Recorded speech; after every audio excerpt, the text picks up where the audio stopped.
ജൂനിയേഴ്സിന്റെ പണി കണ്ടായിരുന്നോ? പണി ഞാൻ ഫസ്റ്റ് തന്നെ പോയി കണ്ട അവനെ വിളിച്ച് അവനും സാഗറിനെയും വിളിച്ച് പറഞ്ഞു. ഞാൻ വിചാരിച്ചതിനേക്കാൾ അപ്പുറമായിരുന്നു പടം. എനിക്കറിയായിരുന്നു ഒരു നല്ല ഒരു ക്രാഫ്റ്റ് വർക്ക് ഒരു പടം വരുന്നുണ്ടെന്ന് അറിയാം. പക്ഷെ ഇവന്മാരൊക്കെ ഇത്രയും പെർഫോം ചെയ്യുന്ന അറിഞ്ഞില്ല.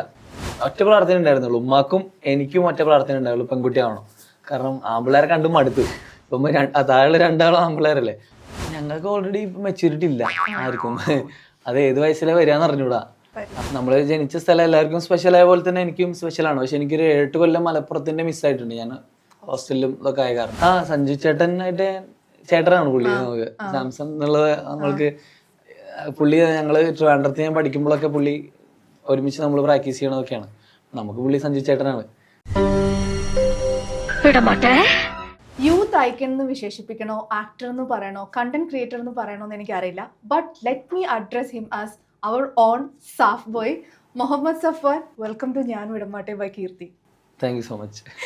കോൾഡ് പ്ലേക്ക് വന്നപ്പോൾ വളരെ ഹോട്ടായിട്ട് ഞങ്ങൾ പിക്ക് ചെയ്ത് ഇവിടെ കൊണ്ടുവന്നിരിക്കുകയാണ്. ഫസ്റ്റ് കൺസേർട്ട് എക്സ്പീരിയൻസ് ആണോ ലൈക്ക് കോൾഡ് പ്ലേ എന്ന് പറയുന്നത്? മുന്നേ കൺസേർട്ട് പോയിട്ടുണ്ടോ? ഇല്ല, ആദ്യമായിട്ടാണ്. എങ്ങനെ ഉണ്ടായിരുന്നു? ലൈക്ക് ഇതൊരു ബക്കറ്റ് ലിസ്റ്റ് ടിക്ക് ഓഫ് ചെയ്യുന്ന ഒരു പരിപാടിയായിരുന്നോ? അതെ അതെ, ഞങ്ങള് കോൾഡ് പ്ലേ സോങ്സ് ഞാൻ കൊച്ചിയിൽ ഞാൻ പഠിക്കുമ്പോൾ തൊട്ട് ജിമ്മിലൊക്കെ അപ്പനപ്പും ഒരുപാട് കോൾഡ് പ്ലേ സോങ്സ് ഇങ്ങനെ കേട്ട് കേട്ട് നമ്മൾ നോട്ടീസ് ചെയ്തൊരു ബാൻഡായിരുന്നു അവര്. അപ്പോൾ അത് ഞാൻ ഒരിക്കലും ലൈഫിൽ അവരുടെ ഒരു കോൺസേർട്ട് ലൈവായിട്ട് കാണുമെന്നൊന്നും വിചാരിച്ചിട്ടില്ല. അങ്ങനെ ഇങ്ങനെ ഒരു വേൾഡ് ടൂർ തുടങ്ങി. 8 വർഷത്തിന് ശേഷം തോന്നാണ് അവർ വേൾഡ് ടൂർ. അപ്പം എനിക്ക് 18 വയസ്സുള്ളപ്പോഴാണ് അവർ അവസാനം വേൾഡ് ടൂർ. അപ്പോൾ എനിക്ക് അറിയുപോലില്ല എന്ത് സംഭവം. പിന്നെ 8 വർഷത്തിന് ഇപ്പം തുടങ്ങിയപ്പോൾ അതിൻ്റെ വീഡിയോസ് ഇറങ്ങി തുടങ്ങിയപ്പോൾ എനിക്ക് ഭയങ്കര മാജിക്കൽ സാധനം. നമ്മൾ കാണുമ്പോൾ ലൈറ്റ്സ് ഒക്കെ ഇങ്ങനെ വേവ് അടിച്ച് പോണ്. അപ്പം ഞങ്ങൾ അവിടെ പടക്കളം സിനിമയുടെ ലൊക്കേഷനിലാണിത് ഒരു വേൾഡ് ടൂർ തുടങ്ങിയപ്പോൾ. അങ്ങനെ ഞങ്ങളൊരു ശ്രമം നടത്തി. ഞങ്ങളിവിടെ ഒരു ബ്രദർ ഉണ്ട്, ഞങ്ങൾ കുറെ അവിടുന്ന് ട്രൈ ചെയ്തിട്ട് കിട്ടിയില്ല. അപ്പോൾ ഇവിടെ അബുദാബിയിൽ 9th ഒരു ഷോ എക്സ്ട്രാ ആഡ് ചെയ്ത് ആളുകൾ കാരണം. അപ്പോൾ എൻ്റെ കസിൻ ഇവിടുന്ന് ട്രൈ ചെയ്ത്, മൂസിന്ന പേര്, പുള്ളി ട്രൈ ചെയ്ത് കിട്ടി. പുള്ളിയുടെ വൈഫ് പറഞ്ഞു 9th ഷോ ആഡ് ചെയ്തിട്ടുണ്ട്, പെട്ടെന്ന് എടുത്തോന്നും പറഞ്ഞ് അങ്ങനെ ക്യൂവിൽ പെട്ടെന്ന് കയറി കിട്ടിയതാണ്. അപ്പൊ ഞാൻ എപ്പോഴും കാണുമ്പോൾ നിങ്ങൾ എപ്പോഴും ഒരുമിച്ചാണ്. അൻഷി എവിടെ പോയി? അനുക്ക് ടിക്കറ്റ് കിട്ടിയില്ല. 4 ടിക്കറ്റ്സ് കിട്ടിയത്. അപ്പൊ 4ഉം നമ്മൾ ഓൾറെഡി പറഞ്ഞു വെച്ച ആൾക്കാരുണ്ടായിരുന്നു. ഒന്ന് ഞാനും സന്ദീപായിരുന്നു. സന്ദീപ് ഓൾസോ ആക്ടറാണ്. പിന്നെ ഇക്ക ഉണ്ടായിരുന്നു, ഇക്കാനും ഫ്രണ്ടും ഉണ്ടായിരുന്നു. അപ്പൊ പിന്നെ 4 പേര് ഫില്ലായി. ഈ കോൾഡ് പ്ലേയുടെ കാര്യം പറയുമ്പോൾ ശരിക്കും പറഞ്ഞാൽ കോൾഡ് പ്ലേ മൊമെന്റ് എന്നൊക്കെ നമുക്ക് പറയാം അല്ലേ? നമ്മൾ ഒരു മൊമെന്റ് എത്തുമായിരിക്കും. അത് എപ്പോഴാണ് എക്സ്പീരിയൻസ് ചെയ്തത്? കോൾഡ് പ്ലേ കൺസേർട്ടിന്റെ സമയത്ത് ആ ഒരു കോൾഡ് പ്ലേ മൊമെന്റ് ഏതായിരുന്നു? ഞാൻ സ്റ്റാർസ് ഇൻ ദ സ്കൈ കണ്ടിട്ട് എനിക്ക് ഭയങ്കര റിഗ്രറ്റ്, എനിക്ക് പോകാൻ പറ്റില്ല ഡ്യൂ ടു അൺഫോർച്യൂനേറ്റ് റീസൺസ്. അപ്പം എങ്ങനെയായിരുന്നു? ഞാനും ആദ്യം വിചാരിച്ചത് സ്കൈ ഫുൾ ഓഫ് സ്റ്റാർസ് അതായിരിക്കും നമ്മളെ ഏറ്റവും ഹൈ ആക്കണ മൊമെന്റ്. പക്ഷെ ഇവര് കേറുമ്പോ തൊട്ടന്നെ നമ്മൾ ഹൈ ആണ്. അതങ്ങനെയാണ് അവർ സെറ്റ് ചെയ്തേക്കണം. നമ്മൾ നിൽക്കുന്ന ഫ്ലോർ ആണെങ്കിലും നമ്മുടെ കയ്യിലുള്ള വാച്ചൊക്കെ അവരാണ് ഹാൻഡിൽ ചെയ്യണം. അപ്പൊ ആ ലൈറ്റിങ്ങും കാര്യങ്ങളൊക്കെ അവരാണ് ഹാൻഡിൽ ചെയ്യണം. അവര് എത്തുന്ന മൊമെന്റ് തൊട്ട് ഇതൊക്കെ ബ്ലിങ്ക് ചെയ്ത് തുടങ്ങും. മൊത്തം നമുക്ക് കാണാമല്ലോ, ഇത് മൊത്തം ബ്ലിങ്കിങ് ആണ്. അപ്പൊ അങ്ങനത്തെ ഒരു ഫീല് നമുക്ക് അവർ വരുമ്പോ തന്നെ വരും. പിന്നെ ഓരോ ആൾക്കാരുടെ ഫേവറേറ്റ് സോങ്ങും അല്ലേ, പാരഡൈസ് ആവും ചിലരുടെ ഫേവറേറ്റ്, ചിലരുടെ അപ്പനപ്പായിരിക്കും. അത് ഭയങ്കര കുറെ ആൾക്കാരുടെ ഫേവറേറ്റ് സോങ് ആണ്. അപ്പൊ അതനുസരിച്ച് ഓരോ ആൾക്കാർക്ക് ഹൈ മൊമെന്റ് കിട്ടും. എനിക്ക് കയറിയപ്പോ തന്നെ അടിപൊളിയായിരുന്നു. പക്ഷെ ഞങ്ങള് വീഡിയോ എടുത്ത് ഇങ്ങനെ ഒരു അടിപൊളിയാക്കണം എന്ന് വിചാരിച്ചത് സ്കൈ ഫുൾ ഓഫ് സ്റ്റാർസ് ആയിരുന്നു. അത് കറക്റ്റ് കിട്ടി. എന്റെ വീഡിയോ എൻ്റെ ഉണ്ട്, അടിപൊളി വീഡിയോ ആണ്. ഞാൻ ലാസ്റ്റ് സോഷ്യൽ മീഡിയയിൽ നോക്കുന്ന സമയത്ത് കുറച്ച് ആൾക്കാർ, ബഞ്ച് ഓഫ് ആൾക്കാർ, അവർ ഫ്രണ്ട്സ് ഇങ്ങനെ പോവാണ് കോൾഡ് പ്ലേ കൺസേർട്ടിന് പോകുന്ന സമയത്ത്. അവരിങ്ങനെ മലയാളം സോങ്സ് വൈബ് ചെയ്ത് കാന്ത എന്നൊക്കെയുള്ള പാട്ടൊക്കെ കേട്ടിട്ട് പോവാണ്. അപ്പോൾ നമുക്ക് എല്ലാവർക്കും കാണുമല്ലോ നമ്മുടെ മലയാളം പാട്ട് നമ്മൾ വൈബ് ചെയ്യുന്നത് നമുക്ക് ഇഷ്ടപ്പെട്ട്. അങ്ങനെ ഈ സാഫിന് ഏറ്റവും ലൈക്ക് ക്ലിക്ക് ചെയ്യുന്ന അല്ലെങ്കിൽ വൈബ് ചെയ്യുന്ന പാട്ട് ഏതായിരിക്കും? മലയാളം പാട്ട്. നമ്മൾ ഏത് ജനറേഷനാണ് നമുക്ക് കേട്ടാൽ ഇഷ്ടപ്പെടുന്ന ഒരു വൈബിങ് പാട്ട്? നമ്മളെല്ലാരും എന്റെ കസിൻസ് ആണെങ്കിലും എല്ലാരും ഞങ്ങൾ പഴയ സോങ്സിനെ കേൾക്കാറ്. 90s 80s Malayalam സോങ്സിനെ കേൾക്കാറ്. ഇപ്പൊ ഞങ്ങള് അബുദാബിന്ന് ഇങ്ങോട്ട് ഡ്രൈവ് ചെയ്ത് വരുമ്പോഴും എന്താ ഇളയനില എന്ന് പറഞ്ഞ തമിഴ് പാട്ട് കേട്ടിട്ട് വരണേ. അതൊരു ഫീലാണ്. പഴയ വിന്റേജ് സോങ്സ്. എനിക്ക് കാതിൽ തേൻമഴ എന്ന് പറഞ്ഞ പാട്ടില്ലേ, അതിന്റെ പഴയ കോച്ചിന്റെ കോളർ ട്യൂൺ ആയിരുന്നു അത്. പുള്ളിനെ വിളിക്കുമ്പോഴൊക്കെ ഇത് കേട്ട് കേട്ട് ഈ പാട്ട് ഭയങ്കര ഇഷ്ടമാണ്. അപ്പൊ നമ്മൾ ചുമ്മാ വെറുതെ ഇരിക്കുമ്പോൾ കേൾക്കുന്ന പാട്ടാണ് കാതിൽ തേൻമഴയെ. പക്ഷേ എപ്പോഴും നമുക്ക് പറയാം ഈ 80s 90s ഞാൻ വിചാരിച്ചു ഇനിയിപ്പോൾ ഒരു ജെൻസി ഒക്കെ വരുന്ന സമയമാകുമ്പോൾ ഇതൊക്കെ ഇങ്ങനെ പോവും. പക്ഷേ ഇപ്പോഴും ജെൻസി ആയാലും മില്ലേനിയൽസ് ആണെങ്കിലും ഒക്കെ തന്നെ ശരിക്കും എൻജോയ് ചെയ്യും അല്ലേ ഈ 80s 90s പാട്ടുകൾ എന്ന് പറയുന്നപ്പോൾ? ഞാൻ ജെൻസി ആയിരിക്കും, 98 ആണ് ഞാൻ പോകണം. ജെൻസി ആണെങ്കിലും നമ്മുടെ മൈൻഡൊക്കെ അവിടെയാണ്. നമ്മൾ ചെറുപ്പത്തിൽ കേൾക്കണ പാട്ടുകളൊക്കെ നമ്മൾ ഇക്കമാരെ കേൾക്കണ പാട്ടുകളോ നമ്മൾ കേൾക്കുക. അപ്പൊ അവർക്ക് ആ കണക്ഷൻ നമുക്ക് കിട്ടുക. നമ്മളായിട്ട് അല്ല നമ്മൾ പാട്ട് ചൂസ് ചെയ്യണേ. അപ്പൊ ഞാൻ എന്റെ ബ്രദേഴ്സ് ഒക്കെ കേൾക്കണത് പാട്ടുകളാണ് ഞാൻ എന്റെ ഫേവറേറ്റ് പാട്ടുകളായിട്ട് വരുന്നത്. നമ്മള് പഴയ പാട്ടുകൾ തന്നെയാണ് അധികം നമ്മുടെ ഫേവറേറ്റ്. ആ, ഞാൻ എപ്പോഴും പറയും മറ്റേ 2010 സ്റ്റെക്കാണ്, ആ. യാലി, അതുപോലെ ഇക്കോൺ, എമിനം, ഇതൊക്കെയാണ് ഇപ്പോഴും നമ്മളെ ഫേവറേറ്റ്. ഇപ്പൊ ഇറങ്ങിയ ആൾക്കാരൊക്കെ നമുക്ക് സെക്കൻഡറി ആണ്. ആ. അല്ല ഇപ്പൊ വരുന്ന പാട്ടുകൾ നമ്മൾ കുറച്ച് കഴിയുമ്പോൾ നമ്മൾക്ക് ആ മറക്കാനുള്ള ഒരു ടെൻഡൻസി. മറന്നുപോകും. പക്ഷെ അതൊന്നും യാലി ഒന്നും ഒരിക്കലും മറക്കൂല. ശരിയാണ്. യാലി ഫോർ എവർ നമുക്ക് ഉള്ളിലുള്ള സാധനം അതൊക്കെ. നമ്മുടെ നാട്ടിലൊക്കെ ജനിച്ച് വളർന്ന കുട്ടികളൊക്കെ ആവുന്ന സമയത്ത് നമ്മൾ നാട്ടിലെ ദുബായിനെ കുറിച്ച് അല്ലെങ്കിൽ യുഎനെ കുറിച്ച് കുറേ കാര്യങ്ങൾ ഇങ്ങനെ കേൾക്കും. നമ്മുടെ ഈ താത്തമാർ വരുമ്പോഴും ഇത്തമാർ വരുമ്പോൾ നമ്മളിങ്ങനെ കുറേ കാര്യങ്ങളും വിശേഷങ്ങളൊക്കെ കേൾക്കും. അപ്പം ദുബായിനെ കുറിച്ച് ഇങ്ങനെ ഹൈ എക്സ്പെക്ടേഷനിൽ വെച്ചിട്ട് ആ മൊമെന്റ് കണ്ടത് ഒരു ഇവിടെ കുറേ തവണ ഇപ്പം വന്നിട്ടുണ്ട്. നമ്മൾ തന്നെ കണ്ടിട്ടുണ്ട്, 2022 കണ്ടിട്ടുണ്ട്, 18+ പ്രൊമോഷന്റെ സമയത്തൊക്കെ. അപ്പം ശരിക്കും എങ്ങനെയാണ് ആ ദുബായ് മൊമെന്റ് ഏതായിരുന്നു? എന്ത് കണ്ടപ്പോഴാണ്, അല്ലെങ്കിൽ എന്തെങ്കിലും കണ്ടിട്ട് അയ്യോ ഇത്രേ ഉള്ളൂ നിസ്സാരം എന്ന് അങ്ങനെ എങ്ങനെയുള്ള ഒരു മൊമെന്റ് ഉണ്ടായിരുന്നു ദുബായ്? ഞാൻ എക്സാക്ട് ദുബായിനെ കുറിച്ച് വിചാരിച്ച പോലെ മേ ബി അതിനേക്കാൾ ഒരുപാട് മുകളിലായിരുന്നു ദുബായിയുടെ എനിക്ക് കിട്ടിയ ഫസ്റ്റ് ഇവിടെ വന്ന് ലാൻഡ് ചെയ്തപ്പോൾ ഒരു ഓവർവ്യൂ എന്ന് പറഞ്ഞാൽ ഞാൻ വിചാരിച്ചതിനേക്കാൾ അപ്പുറമായിരുന്നു. നമ്മൾ ഇങ്ങനെ കേൾക്കും കുറെ വലിയ വലിയ ബിൽഡിങ്, കുറെ ലൈറ്റ്സ്, കുറെ അടിപൊളി കാറുകൾ. എൻ്റെ കസിൻസും എല്ലാവരും ഇവിടെ തന്നെയാണ്, ഒരുവിധം നാട്ടിലുള്ള ആൾക്കാരെക്കാൾ കൂടുതൽ ഇവിടെ തന്നെയാണ് എല്ലാവരും ഉള്ളത്. അപ്പോൾ അവരൊക്കെ പറഞ്ഞിട്ടുള്ള അറിവൊക്കെ വെച്ചിട്ട് നമുക്കൊരു ഊഹം ഉണ്ടാവുമല്ലോ. പക്ഷെ ഇവിടെ വന്നപ്പോൾ സ്റ്റാർട്ടിങ്ങിൽ നമ്മൾ കയറിയ വണ്ടി തൊട്ട് നമ്മൾ പോകുന്ന റോഡ് മുതൽ അങ്ങനെ അങ്ങ് തുടങ്ങുകയാണ് ഇവിടുത്തെ ക്വാളിറ്റി. 18+-നാണ് ആദ്യമായിട്ട് ഞാൻ ദുബായിൽ വരുന്നത്. നമ്മള് എനിക്ക് തോന്നുന്നു GMCയുടെ യൂക്കോൺ എന്ന് പറഞ്ഞ വണ്ടിയിലാണ് ആദ്യമായിട്ട് കാലെടുത്ത് വെക്കണം. നല്ല ഹൈറ്റും, നമ്മളൊക്കെ കാറ് ഭയങ്കര ഇഷ്ടമുള്ള ആൾക്കാരായതുകൊണ്ട് GMCയുടെ വണ്ടിയാണ് നാട്ടിലില്ല. എനിക്ക് തോന്നുന്നു GMC ഇവിടെ അങ്ങനെ ആരും ഭയങ്കര പൊക്കി പറയാത്ത വണ്ടിയായിരിക്കും. പക്ഷെ നാട്ടിൽ ജീവിക്കണവർക്ക് GMC പോലെ ഒരു വണ്ടി എന്നൊക്കെ പറഞ്ഞാൽ അത് ഭയങ്കര ഹൈറ്റുള്ള വണ്ടി, വലിയ സൈസുള്ള വണ്ടി. കയറി റോഡ്, ഇവിടെ റോഡിന്റെ വീതി, ഫോർഡിന്റെ ഇഷ്ടം പോലെ വണ്ടികൾ. അപ്പൊ ഇവിടെ പിന്നെ ഇല്ലാത്ത വണ്ടികളല്ലോ, ലോകത്തിലെ എല്ലാ വണ്ടികളും ഇവിടെ ആദ്യം ഇറങ്ങും തോന്നുന്നു. ഇവിടെ ഇറങ്ങിയിട്ടാണ് ബാക്കി എല്ലായിടത്തും പോണേന്ന് തോന്നുന്നു. അപ്പൊ ഞാനിങ്ങനെ ആലോചിക്കുമ്പോ ഇവിടെ നിന്നൊക്കെ റിജക്ട് ചെയ്യുന്ന വണ്ടികളാണ് ഇന്ത്യയിൽ വരണേന്ന് എനിക്ക് തോന്നി ഒരു മൊമെന്റ് ആയപ്പോ. കാരണം നമ്മളവിടെ ഭയങ്കര സംഭവമായിട്ട് കാണുന്ന വണ്ടികളൊന്നും ഇവിടെ ഒന്നുമല്ല. അപ്പൊ എനിക്കിങ്ങനെ തോന്നി നമുക്ക് വണ്ടികളൊക്കെ പിന്നെ ഇവിടെയൊക്കെ വന്നാലേ നമുക്ക് കിട്ടുള്ളൂ. നാട്ടിലൊന്നും വണ്ടികളൊക്കെ ഇല്ല. നമുക്ക് അവിടെ ഫ്യൂൽ എഫിഷ്യൻസി ഒക്കെ നോക്കിയിട്ടുള്ള വണ്ടികളുള്ളൂ. ഓട്ടോമൊബൈൽ ഫാനാ? പിന്നെ എനിക്ക് ഭയങ്കര ഇഷ്ടമാണ്. ഏതാണ് ഡ്രീം കാർ? ഏതാണ്? റാപ്റ്റർ, മസ്താങ് ഒക്കെ ആയിട്ട് വരും. എനിക്ക് ഫോർഡ് വണ്ടികൾ ഭയങ്കര താല്പര്യമാണ്. എനിക്ക് വളരെ ഫേവറേറ്റ് ആയിട്ടുള്ള ആളുടെ ഫേവറേറ്റ് വണ്ടിയാണ് ഫോർഡ്. ഏതെടുത്താലും ഫോർഡാണ്. എൻ്റെ ഇരിക്കുന്ന ഒരു ഫോർഡിന്റെ വണ്ടിയാണ്. ആണോ? അടിപൊളി. എന്റെയും വീട്ടിൽ 2 വണ്ടിയാണ്, ഒന്ന് എക്കോസ്പോർട്ട്, ഒന്ന് ഫിഗോ ആണ്. എന്റെ എക്കോസ്പോർട്ടാണ്. അടിപൊളി. അപ്പൊ അതാണ് നമുക്ക് ഫോർഡിന് വൺസ് നമ്മൾ ഫോർഡ് ഉപയോഗിച്ച് കഴിഞ്ഞാൽ അതിന്റെ ഒരു വേറെ കിക്കാണത്. അപ്പൊ വീട്ടില് ആദ്യം എടുത്ത ഫിഗോ ആണ്. പിന്നെ ഇപ്പൊ ഞാൻ കുറെ കാലത്തിന് ശേഷം എന്റെയിലും കുറച്ച് പൈസ വന്നപ്പോ എന്റെ ആഗ്രഹം എക്കോസ്പോർട്ട് ആയിരുന്നു. അങ്ങനെ എക്കോസ്പോർട്ട് എടുത്ത് പിന്നെ വേറെ ഓപ്ഷൻ ഇല്ല നമുക്ക് നാട്ടില്. പിന്നെ എൻഡോറാണ് ഉള്ളത്. അടുത്ത എൻ്റെ ഒരു ആഗ്രഹം എൻഡോറാണ്. നാട്ടിലെടുക്കാൻ പറ്റുന്ന വണ്ടി അതുള്ളൂ. പിന്നെ ഇവിടെ വന്നപ്പോഴാണ് ടെറിട്ടറി, നമ്മുടെ എവറസ്റ്റ്, അതുപോലെ റാപ്റ്റർ എന്നൊക്കെ പറഞ്ഞിട്ട് ഒരുപാട്, എക്സ്പ്ലോറർ എന്നൊക്കെ പറഞ്ഞ ഇഷ്ടം പോലെ വണ്ടികളുണ്ട് ഇവിടെ. ഇവിടെ എന്തെങ്കിലും ഇവിടെയൊക്കെ സെറ്റിൽ ആവുകയാണെങ്കിൽ ഇതൊക്കെ ഒന്ന് ഓടിക്കണം. അല്ല അങ്ങനെ ഒരു പ്ലാൻ ഉണ്ടോ എപ്പോഴെങ്കിലും? ഒരു ഇവിടെ ഓൺട്രപ്രണർ കൂടെ ആണ് ഇപ്പൊ അല്ലെ, ഒരു കഫേ ഓപ്പൺ ചെയ്തിട്ടുണ്ട്.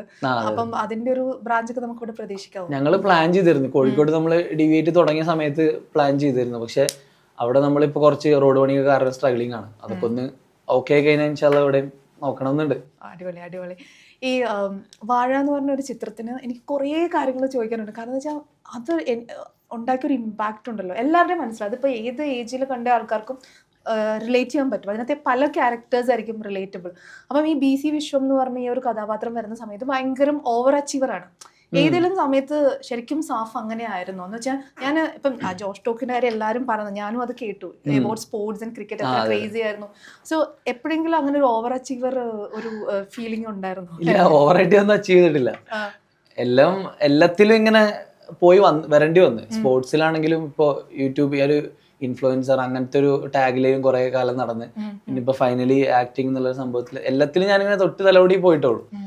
എല്ലാത്തിലും ഞാൻ അങ്ങനെ ഭയങ്കര ടച്ച് ചെയ്തിട്ടില്ല. ക്രിക്കറ്റിലാണെങ്കിലും ഞാൻ സ്റ്റേറ്റ് കളിച്ചിട്ടുണ്ട്, പക്ഷെ സ്റ്റേറ്റ് അല്ല അതിൽ ഏറ്റവും അച്ചീവ് ചെയ്യാൻ പറ്റുന്നതായി. പിന്നെ രഞ്ജി ട്രോഫി ഉണ്ട്, സീനിയർ ടീം, IPL ഉണ്ടായിരുന്നു, ഇന്ത്യൻ ടീം ഉണ്ടായിരുന്നു, ഇന്ത്യ ടീം, അങ്ങനെ കുറേ ഉണ്ട്. പക്ഷെ അതൊന്നും ഞാൻ അച്ചീവ് ചെയ്തിട്ടില്ല. ഞാൻ സ്റ്റേറ്റ് കളിച്ച് അത് കഴിഞ്ഞിട്ട് യൂട്യൂബ് ആണെങ്കിലും എൻ്റെ കയ്യിൽ ഗോൾഡൻ പ്ലേ ബട്ടണും സിൽവർ പ്ലേ ബട്ടണും എൻ്റെ കയ്യിലുണ്ട്.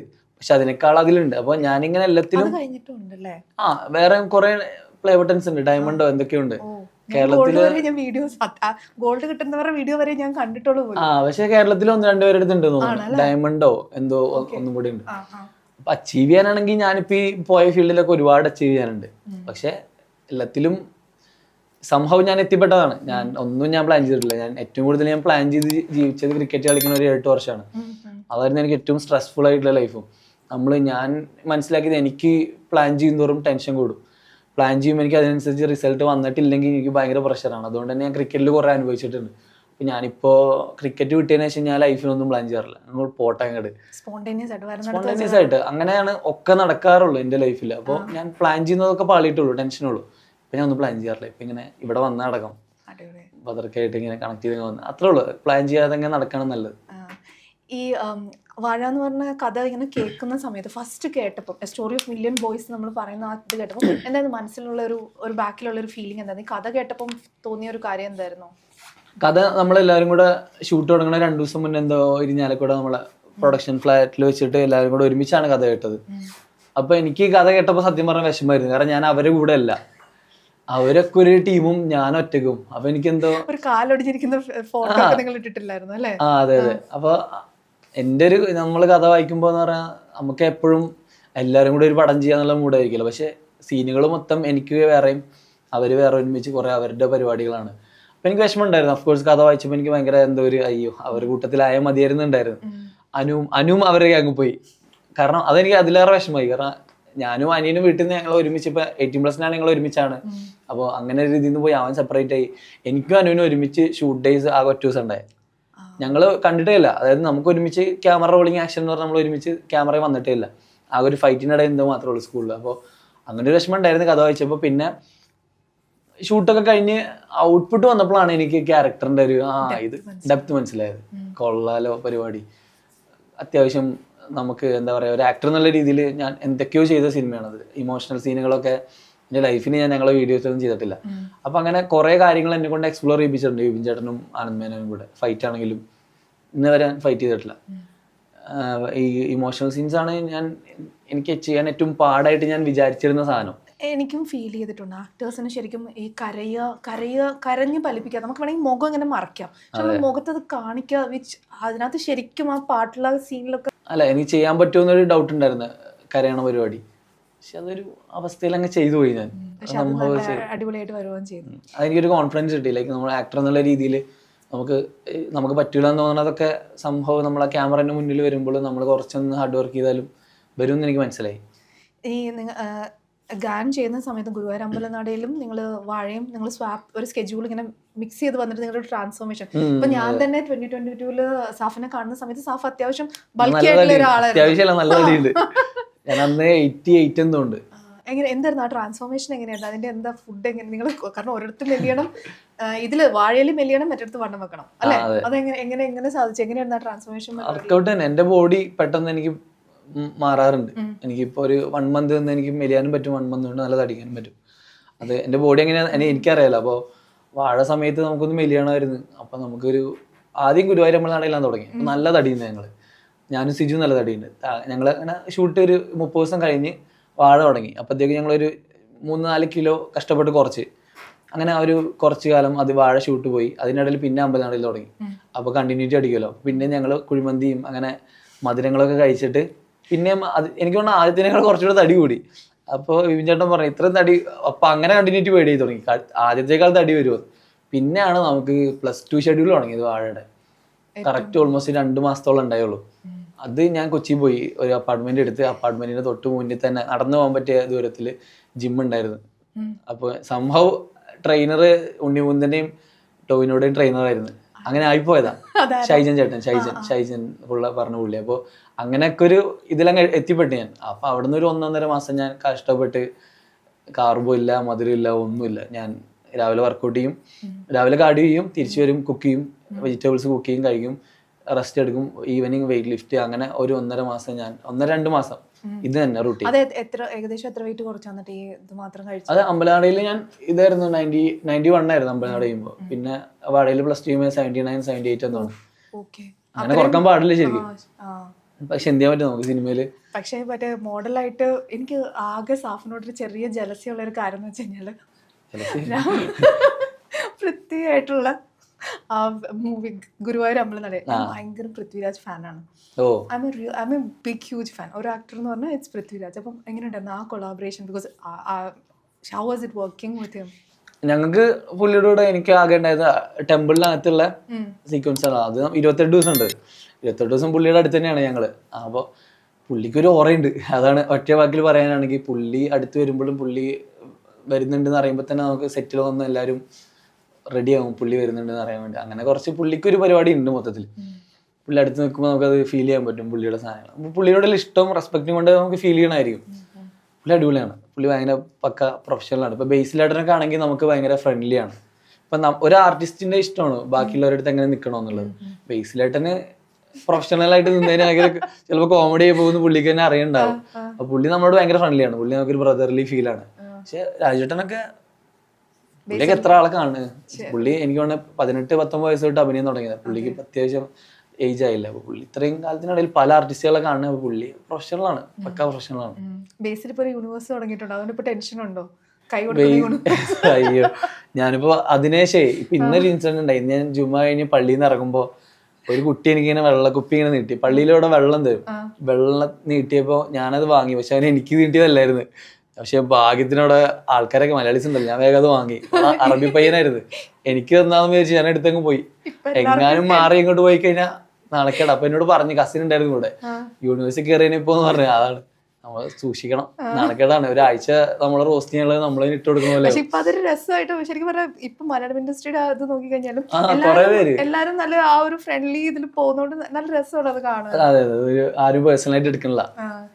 ഇപ്പം പൃഥ്വിയുടെ കാര്യം നമ്മൾ പറഞ്ഞു. What is one take away സ്വഭാവം? ഇപ്പം പറഞ്ഞ പുള്ളി പ്രൊഫഷണലാണ്, അതായിരിക്കുമോ ഇപ്പം വർക്ക് ചെയ്ത് നിന്ന് എടുക്കാനുള്ള ഒരു ആട്രിബ്യൂട്ട്? ഇപ്പം സാഫ് ഒരു ക്യാരക്ടർ ഒബ്സർവ് ചെയ്ത് സാഫിന് അത് ഇംപ്ലിമെന്റ് ചെയ്യണം ആസ് എ സീനിയർ ആർട്ടിസ്റ്റ് എന്നുള്ളൊരു ഇതിൽ എന്തായിരിക്കും പുള്ളിയുടെ ഒരു ആട്രിബ്യൂട്ട്?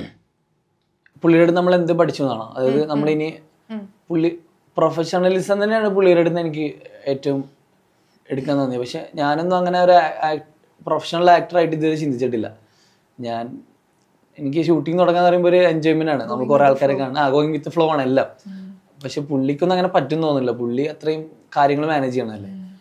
പുള്ളിയുടെ പോലെ ആവാൻ എനിക്ക് പറ്റുമെന്ന് അറിയില്ല. പക്ഷെ പ്രൊഫഷണലിസം പുള്ളിയുടെ ഒരു ഇതിൽ നിന്ന് എന്തെങ്കിലും എടുക്കുമെന്ന് വെച്ച് കഴിഞ്ഞാൽ ഫ്യൂച്ചറിൽ ഇൻഷാല്ലാ പ്രൊഫഷണലിസം എടുക്കണം. അത്രയും പ്രൊഫഷണലാണ് പുള്ളി. ഈ ഞാൻ റീൽസും അതിലേക്കൊക്കെ വരുന്നതിന് മുന്നേ തന്നെ ഇപ്പോൾ റീൽസ് ഒരു വീഡിയോ കണ്ടിട്ടാവാം, അല്ലെങ്കിൽ നിങ്ങളുടെ ആക്ടിങ്ങിൻ്റെ ഭാഗമായിട്ട് അല്ലെങ്കിൽ പ്രൊമോഷൻ്റെ ഭാഗമായിട്ട് you see your favourite actor, അത് ക്രഷ് മൊമെന്റ് എന്നൊക്കെ പറയില്ല, ഒരു ഫാൻ പോകുന്ന മൊമെന്റ്, കാണാൻ ആഗ്രഹിച്ച ഒരു ആക്ടർ, അങ്ങനെ ഒരു മൊമെന്റ് ഉണ്ടായിട്ടുണ്ടോ സിനിമയിൽ വന്നതിന് ശേഷം? ഞാൻ ത്രൂ ഔട്ട് രാജുവേട്ടനെ കണ്ടപ്പോൾ അങ്ങനെയായിരുന്നു, ബേസിലേട്ടനെ കണ്ടപ്പോൾ അങ്ങനെയായിരുന്നു. കാരണം ഞാൻ ഇതായിട്ടൊരു ബന്ധമില്ലല്ലോ, ഞാൻ ക്രിക്കറ്റ് കളിച്ച് നടന്ന ആളല്ലേ. അപ്പോൾ ഇതായിട്ടൊരു ബന്ധമില്ലാത്ത ആള് ഇവരൊക്കെ കാണുമ്പോൾ, ഓരോ ആൾക്കാരെ കാണുമ്പോഴും ഭയങ്കര ഇതായിരുന്നു. അതിലെനിക്ക് ഞാൻ ഓടുംകുതിര എന്ന് പറഞ്ഞ മൂവിയിൽ ചെറിയൊരു സീൻ ചെയ്തിട്ടുണ്ട്. അതിൽ ഞാൻ ഫാദിക്കയുടെ കൂടെ ആയിരുന്നു കുറച്ച് ദിവസം, 8-9 ദിവസം. അതെ അതെ, ഫാദ് ഫാസിലിന്റെ കൂടെ ചെയ്തിട്ടുണ്ട്. അതുപോലെ ഫാർമയില് എൻ്റെ ഇതുപോലെ കുറച്ചേ ഉള്ളൂ, പക്ഷെ കംപ്ലീറ്റ് നിവിൻ പോളിയുടെ കൂടെയാണ്. ഞാൻ ഒരു കൈൻഡ് ഓഫ് ലക്കി പേഴ്സൺ ആണ് സിനിമയിൽ. കാരണം ഞാൻ വന്ന് 2 വർഷമായിട്ടുള്ളെങ്കിലും കുറെ നമ്മളെല്ലാവരും ഡ്രീം ചെയ്യുന്ന ആൾക്കാരുടെ കൂടെയൊക്കെ കുറച്ചാണെങ്കിലും ഞാൻ ചെയ്തു. രാജേട്ടനാണെങ്കിലും ബേസിലേട്ടനാണെങ്കിലും നിവിൻ പോളി ആണെങ്കിലും ഫഹദ്, നെസ്ലൻ, എല്ലാവരും, മാത്യു, ഞങ്ങള് വിനു പപ്പു, ഞങ്ങളൊക്കെ ഞാൻ എല്ലാവരും ഡ്രീം ചെയ്യുന്ന ആൾക്കാരുടെ കൂടെയൊക്കെ കുറച്ചാണെങ്കിലും ഞാൻ ചെയ്ത്. എനിക്ക് എല്ലാവരും കാണുമ്പോൾ ഒരു പുതിയ ഫീൽ തന്നെയായിരുന്നു. നിഖിലേച്ചി ആണെങ്കിലും അങ്ങനെ കേട്ടോ. നിഖിലേച്ചിയാണ് എന്നെ ഫാർമയില്, എനിക്ക് ഫാർമ എന്ന് പറഞ്ഞ സീരീസിൽ ഫസ്റ്റ് എനിക്ക് കോൾ വരുന്നത് നിഖിലേച്ചിന്റെ. എനിക്ക് അമ്പലനടയിലോ ഏതോ കഴിഞ്ഞിട്ട് ഞാൻ വീട്ടില് ഡബ് കഴിഞ്ഞ് വന്ന് ഉറങ്ങാണ്. അപ്പോഴാണ് നിഖിലേച്ചി വിളിച്ചിട്ട് എന്നോട് പറഞ്ഞു, എടാ നിന്നെ വിവേക് എന്ന് പറഞ്ഞ പുള്ളി വിളിക്കും, ഫാർമ എന്ന് പറഞ്ഞ വെബ് സീരീസിനെ കുറിച്ച് സംസാരിക്കാനാണ്. അങ്ങനെ ഫാർമയുടെ ഫസ്റ്റ് സ്റ്റെപ്പ് എനിക്ക് നിഖിലേച്ചിയാണ്. എല്ലാവരും ഭയങ്കര സപ്പോർട്ടിംഗ് ആയിട്ട് നിങ്ങളുടെ ആ ഒരു ഗ്രൂപ്പ് ആണെങ്കിലും അല്ലെങ്കിലും ഒക്കെ ഒരു സപ്പോർട്ടിംഗ് ആണ് എല്ലാവരും അങ്ങോട്ടും.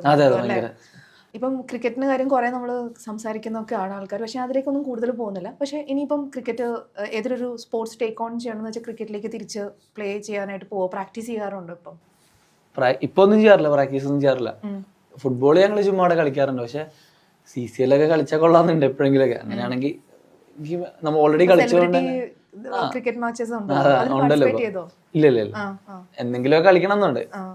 ആദ്യം കുറച്ച് സിനിമകളൊക്കെ ചെയ്ത് ആളുകൾ നമ്മളെ സിനിമാക്കാരനായിട്ട് തിരിച്ചറിയുമ്പോൾ അതിനൊരു പ്രസക്തി ഉള്ളൂ. ഇപ്പോഴും പലരുടെയും മനസ്സിൽ ഞാൻ യൂട്യൂബറും വീഡിയോ ക്രിയേറ്റർ ആയിരിക്കും. അതുമെല്ലാം മാറി സിനിമ. ഇപ്പൊ സിജുവും ജോമനൊക്കെ വീഡിയോ ക്രിയേഷൻ വന്ന ആളാ. അപ്പൊ അവരൊക്കെ ആക്ടേഴ്സായി ഓരോ സിനിമ കഴിയുമ്പോഴും. അതുപോലെ ഞാനും ആളുകളെ മനസ്സിൽ ആക്ടറായതിനു ശേഷം എപ്പോഴെങ്കിലും ഇൻഷാല്ല CCL കളിക്കണം എന്നുണ്ട്. അപ്പോൾ ഒരു 2 weeks ഒക്കെ പ്രാക്ടീസ് ചെയ്താൽ തന്നെ പഴയ പോലെ നമുക്ക് ടച്ച് കിട്ടേണ്ടതാണ്. പഴയ പോലെ പണ്ട് സ്ഥിരം കളിച്ചുകൊണ്ടിരുന്ന പോലെ കളിക്കാൻ പറ്റില്ല. പ്രാക്ടീസ് നമുക്ക് കുറേ ചേഞ്ചസ് വന്നല്ലോ, പ്രായമാണെങ്കിലും മൊത്തത്തിൽ പരിപാടികൾ. സഞ്ജു സാംസൺ എന്ന് പറഞ്ഞ ഒരു ക്രിക്കറ്റ് പ്ലെയർ, അദ്ദേഹത്തിന്റെ കാര്യം ഇങ്ങനെ പറയുന്നുണ്ടായിരുന്നു. സഞ്ജു സാംസൺ അത്രയും ഇതായിട്ട് നിൽക്കുന്നത്. അപ്പം ഇപ്പോഴും കോൺടാക്റ്റിലുണ്ടോ? അന്ന് ഇങ്ങനെ നിങ്ങൾ ഒരുമിച്ച് മാച്ചസ് ഒക്കെ പ്ലേ ചെയ്യാറുണ്ടായിരുന്നു. അപ്പൊ ഇപ്പം കോൺടാക്റ്റിലുണ്ടോ? സഞ്ജു ചേട്ടനായിട്ട് ചേട്ടനാണ് പുള്ളി. നമുക്ക് സാംസൺ എന്നുള്ളത് നമ്മൾക്ക് പുള്ളി ഞങ്ങൾ ട്രിവാൻഡ്രത്ത് ഞാൻ പഠിക്കുമ്പോഴൊക്കെ പുള്ളി ഒരുമിച്ച് നമ്മൾ പ്രാക്ടീസ് ചെയ്യണതൊക്കെയാണ്. നമുക്ക് പുള്ളി സഞ്ജു ചേട്ടനാണ്. പുള്ളിയുടെ കൂടെ ഞാൻ ഇപ്പം IPL വർക്ക് ചെയ്യാൻ പോയിരുന്നു ഒരു 2 മാസം എന്തോ. ഒരു തമിഴ്നാടിൽ തുടങ്ങണ മുന്നേ രാജസ്ഥാൻ റോയൽസിനോട് വർക്ക് ചെയ്യാൻ പോയിരുന്നു. അവരുടെ കുറെ മലയാളി വീഡിയോസ് ഷാഹലിനെ കൊണ്ട് മറ്റേ കീലേരി അച്ചു എന്നൊക്കെ പറഞ്ഞ സാധനങ്ങളൊക്കെ ചെയ്യിപ്പിച്ചൊക്കെ ഞാനായിരുന്നു. പക്ഷെ കുറെ പേർക്ക് അറിയില്ല, അത് ഞാൻ അങ്ങനെ പറഞ്ഞിട്ടില്ല. അതായത് രാജസ്ഥാൻ റോയൽസിന് നമുക്ക് കേരളത്തിനൊരു IPL ടീമില്ല, പക്ഷെ രാജസ്ഥാൻ റോയൽസിൽ സഞ്ജു ഉള്ളതുകൊണ്ട് തന്നെ മലയാളീസിന് ഭയങ്കര ഇഷ്ടമാണ്. അപ്പോൾ അങ്ങനത്തെ കുറച്ച് മലയാളം കോണ്ടൻസ് പ്ലേയേഴ്സിനെ കൊണ്ട് ജയിക്കാൻ വേണ്ടിയിട്ട് ഞാൻ പോയിരുന്നു അവരുടെ കൂടെ. എനിക്ക് ഒരു 1.5 മാസം എന്തോ വർക്ക് ചെയ്തായിരുന്നു. ടീമിന്റെ കൂടെ ഞാൻ ട്രാവൽ ചെയ്തായിരുന്നു. അഹമ്മദാബാദും ഹൈദരാബാദ് അങ്ങനെ കംപ്ലീറ്റ് ട്രാവലിംഗ് ഉണ്ടായിരുന്നു. അവരോട് വർക്ക് ചെയ്തായിരുന്നു. അപ്പൊ അതില് ഫസ്റ്റ് വീഡിയോ നമ്മൾ എടുത്തത് ചാഹലിന്റെ വീഡിയോ ആണ്. ചാഹലും സഞ്ജുവും മറ്റേ എന്നോട് കളിക്കാൻ ആരുണ്ടാന്ന് പറഞ്ഞിട്ട് കീലേരി അച്ചു മാമുക്കയുടെ സാധനം ചാഹലിനെ കൊണ്ട് ഞാൻ ചെയ്യിപ്പിച്ചായിരുന്നു. പുള്ളി ഭയങ്കര ഫ്രീ ആയിട്ട് ചെയ്യുകയും ചെയ്തു. അപ്പൊ അങ്ങനെ തുടങ്ങിയിട്ട് പിന്നെ രോമാഞ്ചത്തിലെ മറ്റേ ഈ ആക്ഷൻ ഉണ്ടല്ലോ, അതും എല്ലാരും ചെയ്തതൊക്കെ വീഡിയോ എനിക്ക് കേരളത്തിൽ ഭയങ്കര വൈറലായിരുന്നു. അങ്ങനത്തെ കുറച്ച് പരിപാടികൾ ഇങ്ങനെ ചെയ്ത് ഞങ്ങൾ കുറെ പ്ലാൻ ചെയ്യുന്ന ഇടയിലാണ് അമ്പലനടയിൽ തുടങ്ങിയത്. അപ്പൊ എനിക്ക് പോരേണ്ടി വന്നു. പുള്ളി വിളിച്ച് പറയാറ്, ഫിലിംസ് ഒക്കെ കണ്ടിട്ട് ഒപ്പീനിയൻസ് ഒക്കെ ഒബ്വിയസ്ലി പറയാറുണ്ട്. അതുകൊണ്ടല്ലേ കണ്ടന്റ് വീണ്ടും വിളിച്ചല്ലേ പറയാറുണ്ട്. പുള്ളിയുടെ മാനേജർ വാഴയോ ഏതോ കണ്ടിട്ട് പുള്ളിയുടെ മാനേജർ എന്നോട് പറഞ്ഞു, സഞ്ജുവിനെ കണ്ടിട്ട് ഞാൻ കൊള്ളാം, നന്നായി വരും, അങ്ങനെ എന്തോ പറഞ്ഞു എന്ന് പറഞ്ഞു. ഏത് വാഴ കണ്ടിട്ടാന്ന് തോന്നുന്നു. സഞ്ജേട്ടൻ അങ്ങനെ പറഞ്ഞിരുന്നു ഞാൻ അറിഞ്ഞു. അപ്പൊ കൊള്ളാം, അങ്ങനെയൊക്കെ കേൾക്കുമ്പോൾ സുഖം. ഇപ്പം ഈ കണ്ടന്റ് ക്രിയേറ്റർ എന്ന് പറയുമ്പോഴും നമ്മൾ കണ്ടന്റ്സ് ക്രിയേറ്റ് ചെയ്യുന്നുണ്ട്. നമ്മുടെ ക്രിയേറ്റിവിറ്റിയാണ് അവിടെ വരുന്നത്, എഴുത്ത് വരുന്നുണ്ട് അതൊക്കെ. സോ ഫിലിമിലേക്ക് ഫ്യൂച്ചറിൽ സ്ക്രിപ്റ്റ് എഴുതണം അങ്ങനെ ഒരു ചിന്ത വന്നിട്ടുണ്ട്. കാരണം നിങ്ങളിപ്പം ഏറ്റവും കൂടുതൽ കൊളാബറേറ്റ് ചെയ്യുന്ന അടുത്ത് അർജുൻ ആണെങ്കിലും വിപിൻ ആണെങ്കിലും ഇവർ മൾട്ടി ടാസ്കേഴ്സ് ആണ്. ഡയറക്ഷനും റൈറ്റിംഗും എല്ലാം ഉണ്ട്. അപ്പോൾ എപ്പോഴെങ്കിലും അങ്ങനെ ഒരു ചിന്ത എഴുതി വെച്ച് മനസ്സിൽ വിചാരിച്ചിട്ടുണ്ടോ? സ്ക്രിപ്റ്റ് എഴുതണം ഞാൻ ഒരിക്കലും വിചാരിച്ചിട്ടുണ്ടായില്ല. ഡയറക്റ്റ് ചെയ്യണമെന്നുണ്ടായിരുന്നു. കാരണം നമ്മളെ വീഡിയോസ് ചെറിയ വീഡിയോ ആണെങ്കിലും നമ്മൾ തന്നെയാണല്ലോ ഡയറക്റ്റ് ചെയ്യണം. ക്യാമറ ഒക്കെ നമ്മൾ തന്നെയാണ്. അപ്പോൾ എനിക്കൊരു തോന്നലുണ്ടായിരുന്നു ഡയറക്ഷൻ ചെയ്യാൻ പറ്റുമെന്ന്. പക്ഷെ സിനിമയിൽ വന്നപ്പോൾ എനിക്ക് മനസ്സിലായി ഡയറക്ഷൻ എളുപ്പപ്പണിയല്ല. അത് അത്യാവശ്യം നല്ല പണിയുണ്ട്. നമുക്കൊരു ഐഡിയ വേണം. നമുക്ക് നമ്മുടെ സിനിമ എങ്ങനെ ആളുകൾ കാണണം എന്നുള്ള ആദ്യം നമുക്കറിയണം. നമ്മളൊരു വീഡിയോ ചെയ്യണം 5 മിനിറ്റ് അല്ലെങ്കിൽ 4 മിനിറ്റ് വീഡിയോ ചെയ്യണ പോലെയല്ല, വിഷൻ വേണം. അതോടുകൂടെ ഞാൻ ഡയറക്ഷൻ പ്ലാൻ വിട്ട്. പിന്നെ ഞാനിങ്ങനെ ആലോചിച്ചപ്പോൾ ഓക്കെ, നമ്മളെടുത്ത് എപ്പോഴും ഇങ്ങനെ ഓരോന്ന് ചിന്തിച്ചിരിക്കണോണ്ട് തന്നെ നമുക്ക് കുറെ കഥകൾ ഓർമ്മ വരുമല്ലോ. അപ്പൊ അതൊക്കെ നോട്ട് ചെയ്ത് വെച്ചിട്ട് എന്നെങ്കിലും ഒരു കഥ എഴുതണമെന്നുണ്ട്. ഡയറക്ഷൻ പ്ലാൻ ഇല്ല, അത് പാടാണ്. ഞാൻ എപ്പോഴും നമ്മൾ ഏറ്റവും കൂടുതൽ ഫാൻസ് ചെയ്യുന്ന ഒരു കാര്യം എന്ന് വെച്ചാൽ ഇപ്പോൾ എക്സ്പെഷ്യലി സാഫിൻ്റെ ഒക്കെ കാര്യത്തിൽ, അനുവിൻ്റെ കാര്യത്തിലൊക്കെ ആണെങ്കിൽ നിങ്ങൾ ഒരു സ്ഥലത്തെ ഭയങ്കരമായിട്ട് റെപ്രസെൻറ്റ് ചെയ്യുന്ന ആൾക്കാരാണ്. ഇപ്പം മലപ്പുറം എന്ന് പറഞ്ഞ ആ ഒരു സ്ഥലം, ഇപ്പോൾ സപ്പോസ് ഞാൻ മലപ്പുറത്ത് വരാത്ത ഒരാളാണ്, എനിക്ക് മലപ്പുറത്തെക്കുറിച്ച് ഒന്നും അറിയില്ലെങ്കിൽ സാഫ് എങ്ങനെയായിരിക്കും എനിക്ക് മലപ്പുറം ഡിസ്ക്രൈബ് ചെയ്തിരുന്നത്? സാഫിൻ്റെ ഓർമ്മയിലുള്ള സ്ഥലങ്ങൾ അല്ലെങ്കിൽ എങ്ങനെയായിരിക്കും what is Malappuram for you? Malappuram നമ്മൾ ജനിച്ച സ്ഥലം എല്ലാവർക്കും സ്പെഷ്യലായ പോലെ തന്നെ എനിക്കും സ്പെഷ്യലാണ്. പക്ഷെ എനിക്കൊരു 8 കൊല്ലം മലപ്പുറത്തിൻ്റെ മിസ്സായിട്ടുണ്ട്. ഞാൻ ഹോസ്റ്റലിലും ഇതൊക്കെ ആയ കാരണം. അത് പ്രൈം ടൈമാണ്. നമ്മളൊരു 13 വയസ്സ് തൊട്ട് 20 വയസ്സ് വരെയുള്ള സമയമാണല്ലോ. അപ്പോൾ അങ്ങനത്തെ കുറച്ചൊരു ബ്ലാങ്ക് ഉണ്ട് എനിക്ക്. പക്ഷെ എങ്കിലും നമ്മൾ ആഫ്റ്റർ ഓൾ ഇവിടെ ആണെങ്കിലും അബുദാബി ആണെങ്കിലും നമ്മൾ തിരിച്ച് എത്തുന്നത് നമ്മൾ മലപ്പുറത്താണ്. ഞാൻ കുറേ കാലം ആലോചിച്ചിരുന്നു ഈ സിനിമകളൊക്കെ ഒന്ന് കൂടുതൽ നമുക്ക് ചാൻസസ് ഒക്കെ കിട്ടാൻ വേണ്ടി കൊച്ചിയിലൊക്കെ പോയി താമസിച്ചാലോ. ഞാൻ ഈ വാഴയ്ക്ക് വേണ്ടി വർക്കൗട്ട് ചെയ്യാൻ വേണ്ടി പോയി നിന്നപ്പോൾ എനിക്ക് മനസ്സിലായി നമുക്ക് നടക്കില്ല. നമുക്ക് നമ്മുടെ നാട് തന്നെയാണ് ഒരു ഫ്രീഡം. ഒന്നാമത് നമുക്കൊരു ഫ്രീഡമാണ്. നമ്മൾ വേറെ കാര്യം എന്ന് വെച്ചാൽ നമ്മളെ സ്ലാങ്ങിൽ സംസാരിക്കുന്ന ആൾക്കാർ നമ്മൾ ചുറ്റുമുണ്ടെങ്കിൽ നമ്മൾ ഭയങ്കര ഹാപ്പി ആയിരിക്കും എന്ന് എനിക്ക് മനസ്സിലായി. ബാക്കി എല്ലായിടത്തും ഇപ്പോൾ ഞാൻ സംസാരിക്കണ പോലും ആർട്ടിഫിഷ്യലാണ്. ഞാൻ ഇൻ്റർവ്യൂവിന് വേണ്ടിയിട്ട് ഞാൻ സംസാരിക്കുകയാണ്. നമ്മളിങ്ങനെയല്ലല്ലോ സംസാരിക്കണം. അപ്പോൾ അങ്ങനെ ഒരു സർക്കിളിൽ ജീവിക്കണതിൻ്റെ സുഖം അത് വേറെ തന്നെയാണ്. അപ്പോൾ മലപ്പുറം എനിക്ക് കിട്ടുന്ന ഫീൽ ഒരിക്കലും വേറെ പുറത്തുള്ള ഒരാൾക്ക് കിട്ടണമെന്നില്ല. പക്ഷെ ആഫ്റ്റർ ഓൾ മലപ്പുറം എന്ന് പറഞ്ഞാൽ പുറമെ കാണുന്ന പോലെ തന്നെ എവിടെ നോക്കിയാലും ഫുട്ബോൾ, അതുപോലെ നല്ല ഭക്ഷണങ്ങൾ, കുറച്ച് എല്ലാവരും ഒരു മുഖത്തൊരു സ്മൈലുള്ള ആൾക്കാർ, ഇതൊക്കെ തന്നെ. കോഴിക്കോട് നമുക്ക് മനസ്സിലേക്ക് അവരുടെ ഒരു ഹോസ്പിറ്റാലിറ്റി, അതെല്ലാരും പറയുന്ന ഒരു കാര്യമാണ്. ഭയങ്കര ഹോസ്പിറ്റാലിറ്റി ഉള്ള ഒരു. ഞാൻ ആദ്യം ആലോചിച്ചിരുന്നു എന്താണ് എല്ലാ നാട്ടിലും ഇതൊക്കെ ഉള്ളത് തന്നെയല്ല. എല്ലാ നാട്ടിലും മോശം ആൾക്കാരുണ്ട്, എല്ലാ നാട്ടിലും നല്ല ആൾക്കാരുണ്ട്, എല്ലാ നാട്ടിലെ ആൾക്കാരും സൽക്കാരങ്ങളൊക്കെ ഉണ്ട്. പക്ഷെ കുറേയൊക്കെ ഇങ്ങനെ ട്രാവൽ ചെയ്തപ്പോൾ എനിക്ക് മനസ്സിലായത് നമ്മൾ സംതിങ് ഡിഫറെൻ്റ് ആണ് മലബാർ ഏരിയയിൽ. കുറച്ചധികം സൽക്കാരങ്ങളുണ്ട്, കുറച്ചധികം ആളുകൾ നല്ലതാണ്. ഐ മീൻ നല്ല പോലെ പെരുമാറുന്നുണ്ട്. ഇപ്പോൾ താഴേക്ക് എല്ലാവരും നല്ല ആൾക്കാരൊക്കെ തന്നെ ആയിരിക്കും, പക്ഷെ എക്സ്പ്രസീവ് ആണ് കുറച്ചുകൂടെ മലബാറീസ്. കുറച്ചുകൂടെ അങ്ങനെ ഒരു സ്നേഹം കാണിക്കാനും ഒക്കെ താല്പര്യമുള്ളവരാണ്. അതാണ് ഡിഫറൻസ്. ഇപ്പം ഞാൻ അവിടെ സപ്പോസ് വരുവാണെങ്കിൽ എന്നെ ഉറപ്പായിട്ടും ഇന്നൊരു സ്ഥലം വിസിറ്റ് ചെയ്യണമെന്ന് പറഞ്ഞ് കൊണ്ടുപോകുന്നൊരു സ്ഥലം ഏതായിരിക്കും മലപ്പുറത്ത്? നമ്മുടെ ബീച്ച് ഏരിയാസ് തന്നെ ആയിരിക്കും. തിരൂര്, പൊന്നാനി, ആ ഒരു പരപ്പനങ്ങാടി. മിനി ബീച്ച് എന്ന് പറഞ്ഞൊരു മിനി ഊട്ടി. മിനി ഊട്ടി, ആ മിനി ബീച്ച് മിനി അങ്ങനെ ഊട്ടി ഒരു സ്ഥലം ഉണ്ടല്ലേ? ആ ഉണ്ട്. ഒരു ഹൈറ്റ് ഉള്ള ഒരു ഹിൽ ഏരിയ ആണ്, നല്ല ഏരിയ ആണ്. പോയിട്ടുണ്ടോ? ആ പോയിട്ടുണ്ട്. ഞങ്ങളുടെ എല്ലാം ഉണ്ട് മലപ്പുറത്ത്, സത്യം പറഞ്ഞാൽ എല്ലാം ഉണ്ട്. ബീച്ച് സൈഡ് ആണെങ്കിൽ അങ്ങനെ പരപ്പനങ്ങാടി ആ സൈഡൊക്കെ അങ്ങനെയാണ്. തിരൂര്, താനൂര് കംപ്ലീറ്റ് ബീച്ച് സൈഡാണ്. നമ്മൾ പെരിന്തൽമണ്ണ, കോട്ടക്കൽ വരികയാണെങ്കിൽ കംപ്ലീറ്റ് ഹോസ്പിറ്റൽ, അതുപോലെ ഫുഡ് സ്പോട്ടുകൾ, അങ്ങനത്തെ ഒരു ഏരിയ. നിലമ്പൂർ ആ സൈഡിലേക്ക് പോവുകയാണെങ്കിൽ കംപ്ലീറ്റ് മറ്റേ കാടുകൾ, വയനാടിനോട് അടുത്തുള്ള സ്ഥലങ്ങളാണ്. അപ്പൊ എല്ലാ ടെറൈനുള്ളൊരു സ്ഥലമാണ് മലപ്പുറം. ഈ ഷൂട്ടൊന്നും ഇല്ലെങ്കിൽ ഒരു വൈകുന്നേരം ആയാൽ എന്തായിരിക്കും? ഒരു മെയിൻ പരിപാടി? ഫ്രണ്ട്സായിട്ട് ഹാങ് ഔട്ട് ആണോ? ഭക്ഷണം കഴിക്കാൻ പോയിരിക്കും? എന്തായിരിക്കും ഒരു ഷൂട്ടില്ലാത്തൊരു ദിവസം? സമാധാനമുള്ള വീട്ടിൽ? ഷൂട്ടുള്ള ദിവസം കുറവാ. ഷൂട്ടുള്ള ദിവസങ്ങൾ അങ്ങനെ നമുക്ക് അങ്ങനെ കുറെ മൂവീസ് ഒന്നും ആയിട്ടില്ല. അപ്പോൾ ഷൂട്ടുള്ള ദിവസം എന്ന് പറഞ്ഞാൽ വീട്ടിൽ തന്നെ ആയിരിക്കും. വീട്ടിൽ നമ്മൾ കസിൻസ് തന്നെ ആയിരിക്കും മെയിൻ ആയിട്ട് നമ്മൾ ഹാങ് ഔട്ട്. ഫ്രണ്ട്സ് അങ്ങനെ എല്ലാവരും പുറത്താണ്, പലരും പല വഴിക്കായി. ഇപ്പോൾ പണ്ടൊക്കെ പുറത്തെന്ന് പറയുമ്പോൾ ആകെ സൗദിയോ ദുബായ് ഒക്കെ ആയിരുന്നു. ഇപ്പോൾ ജർമ്മനി, ചെക്ക് എന്നൊക്കെ പറഞ്ഞ്, നെതർലാൻഡ്സ് എന്നൊക്കെ പറഞ്ഞ് എല്ലാവരും സ്പ്രെഡ് ആയി തുടങ്ങി. എല്ലാവരും UK അങ്ങനെ പോയി. അപ്പോൾ നാട്ടിൽ എനിക്ക് എൻ്റെ കസിൻസ് തന്നെയാണ് എൻ്റെ ഹാങ് ഔട്ട് ചെയ്യുന്നത്. നമ്മളെ ഒരു കഫേ ഉണ്ട് നാട്ടിൽ, കസിൻ്റെ കഫേ ഉണ്ട്, കോജി എന്ന് പറഞ്ഞിട്ട്. അതൊരു വിൻറ്റേജ് പരിപാടിയാണ്. അവിടെ പോയിരിക്കും കുറെ ഞങ്ങൾ പെരിന്തൽമണ്ണ കൊടികുത്തിമല എന്ന് പറഞ്ഞ സ്ഥലമുണ്ട്, അതിൻ്റെ മുകളിൽ പോയിരിക്കും. അങ്ങനെ ഒരു ഇട്ടാവട്ടത്തുള്ള പരിപാടിയേ ഉള്ളൂ. പിന്നെ നമ്മൾ അവിടെ നിന്ന് എടുക്കുമ്പോൾ കോഴിക്കോട് നമ്മളെ കഫേ അവിടെ പോകും, കോഴിക്കോട് ബീച്ചിൽ പോകും. അത് തന്നെ മലബാർ കറക്കം തന്നെ. ഇപ്പൊ റീസെന്റിലായിട്ട് ഞങ്ങൾ പാലക്കാട് കുറച്ച് നല്ല സ്പോട്ടുകൾ കണ്ടെത്തിയിട്ടുണ്ട്. കാവ് ഐലൻഡ്, അതുപോലെ കൊല്ലങ്കോട് ഒരു പാടം അവർ കുറച്ച് ടൂറിസ്റ്റ് ഏരിയ ആക്കിയിട്ടുണ്ട്. അങ്ങനത്തെ അടിപൊളി ഏരിയ ആണ്. ഞങ്ങളവിടെ രാവിലെ ഞങ്ങൾ ഈവനിങ് കാണാൻ പോയതാണ്, പക്ഷെ ഞങ്ങളവിടെ എത്തിയപ്പോഴത്തേക്കും രാത്രി 8 മണി. അപ്പോൾ പിന്നെ ഈവനിങ്ങോ കിട്ടിയില്ല, സൺസെറ്റ് പിടിക്കാമെന്ന് വിചാരിച്ചു. സൺസെറ്റ് കിട്ടിയില്ല, അപ്പോൾ സൺറൈസ് പിടിക്കാമെന്ന് വിചാരിച്ച് ഞങ്ങളവിടെ വണ്ടിയിൽ കിടന്നുറങ്ങി, ഒരു പെട്രോൾ പമ്പിൽ കിടന്നുറങ്ങി. രാവിലെ ഒരു 5 മണിയപ്പോൾ എണീറ്റ് ഞങ്ങൾ കൊല്ലങ്കോട് മൊത്തം പോയി കണ്ട്. അടിപൊളിയായിരുന്നു. എനിക്ക് തോന്നുന്നു എല്ലാ ബോയ്സ് ഗ്രൂപ്പിലും, കസിൻസ് ആണെങ്കിലും അതൊക്കെ ആണെങ്കിലും ഉള്ള, എക്സ്പെഷ്യലി ബോയ്സ് ഗ്രൂപ്പിൽ ഗേൾസിന് കുറച്ചുകൂടി ഒരു ലിമിറ്റേഷൻസ് വരാറുണ്ട് പലപ്പോഴും ട്രാവൽ ചെയ്യുന്നു. സ്പോണ്ടേനിയസ് ആയിട്ട് ഒരു ചായ കുടിക്കാനായിട്ട് വേറൊരു സ്ഥലത്ത് പോകുക എന്നുള്ളൊരു കാര്യം എപ്പോഴും ഒരു ഗ്രൂപ്പിലുള്ളത്. അങ്ങനത്തെ മെമ്മറീസ് ആയിരിക്കും കൂടുതൽ.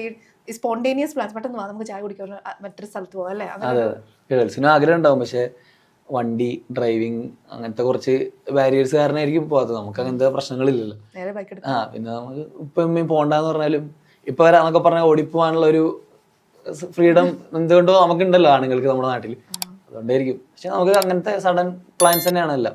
ഇപ്പൊ ഇങ്ങോട്ട് വന്ന് നടക്കാം. ഇങ്ങോട്ട് വന്ന് ഇപ്പൊ അരുൺ പ്രദീപ് മ്യൂസിക് എന്ന് പറഞ്ഞ ക്രിയേറ്റർ ഉണ്ട്, അറിയോന്ന് അറിയില്ല. അപ്പൊ അവനും പടക്കളത്തിലുണ്ട്.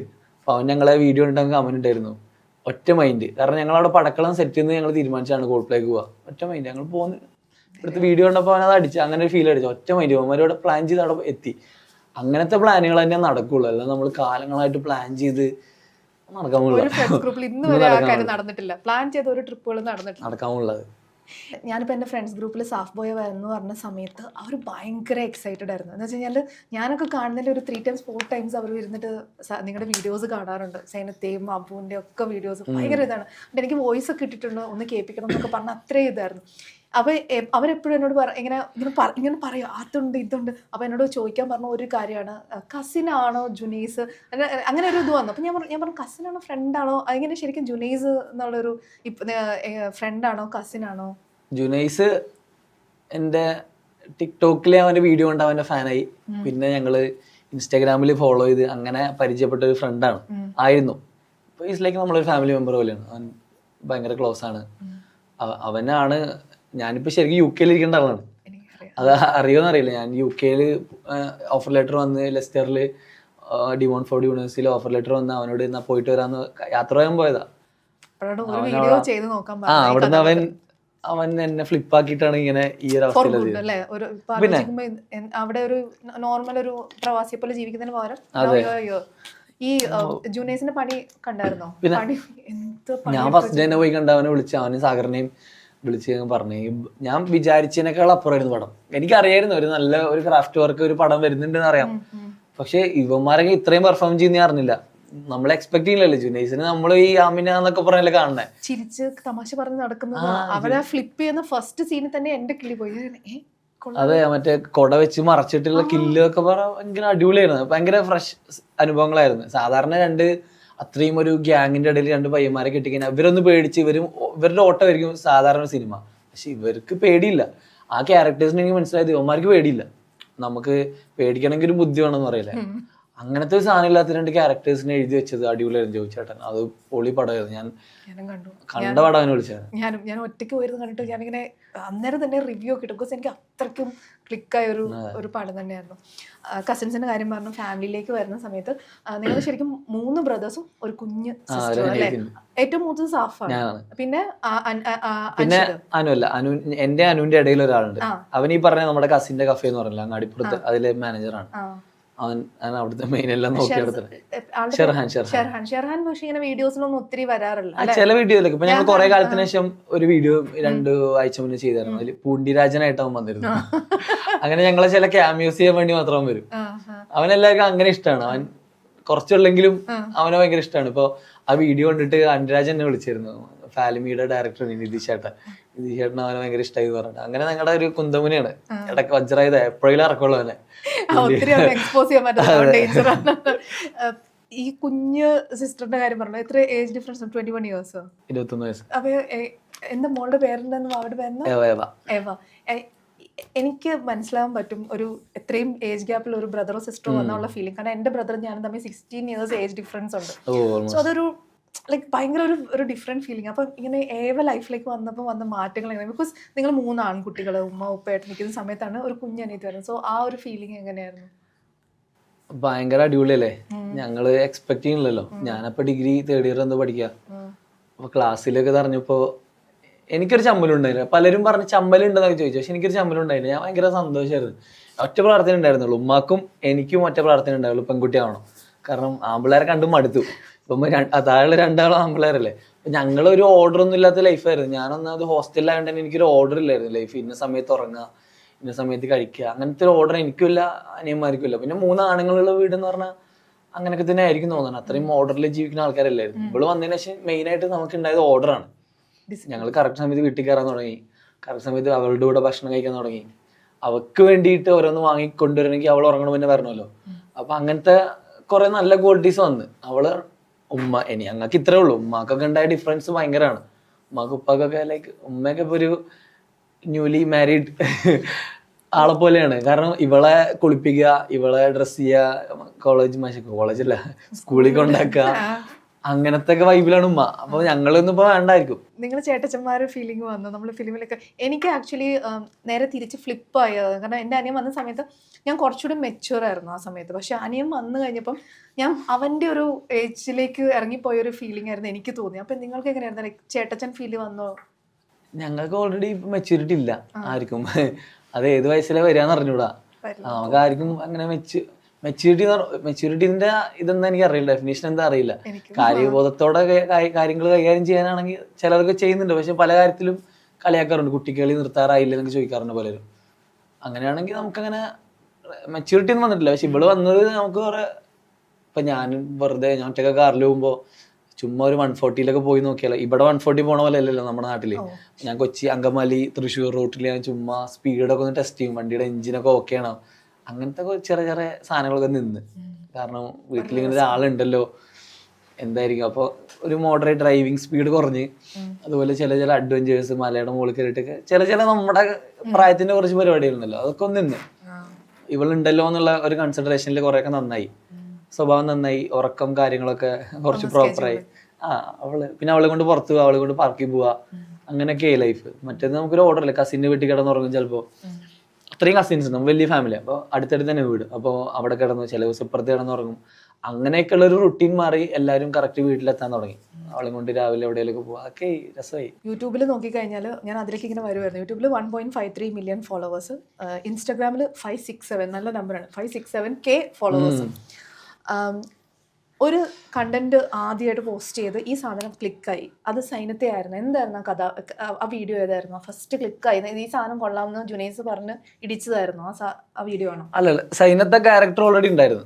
അപ്പൊ ഞാനതൊക്കെ കെട്ടി പൂട്ടി പോവാന്നുള്ള സമയത്താണ് അവൻ പറഞ്ഞത് അങ്ങനെ പോകേണ്ട കാര്യമില്ല, അത് കാരണം അവൻ ഓൾറെഡി അങ്ങനെ ക്യാരക്ടർ ചെയ്യുന്നുണ്ട്, അവൻ അറിയാം അതിന് എത്ര അക്സെപ്റ്റൻസ് ഉണ്ട്, അത് ആ ക്യാരക്ടറിനെ ഒന്ന് ചെയ്ത് നോക്കുന്ന അവൻ പറഞ്ഞത്. പക്ഷെ എനിക്ക് തോന്നുന്നത് ഞാൻ ആദ്യം ചെയ്ത കുറച്ച് ലാംഗ്വേജ് വീഡിയോസ് ആയിരുന്നു.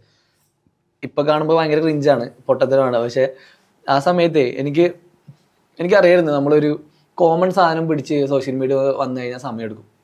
എല്ലാവരും ചെയ്യണ പോലത്തെ സാധനം ചെയ്യണ പകരം ആരും പിടിക്കാത്തൊരു സാധനം പിടിച്ചേക്കാം. അപ്പോഴാണ് എനിക്ക് ഓൾറെഡി കുറച്ച് ലിംഗ്വിസ്റ്റിക് സാധനങ്ങളോട് കുറച്ചൊരു താല്പര്യമുണ്ട്.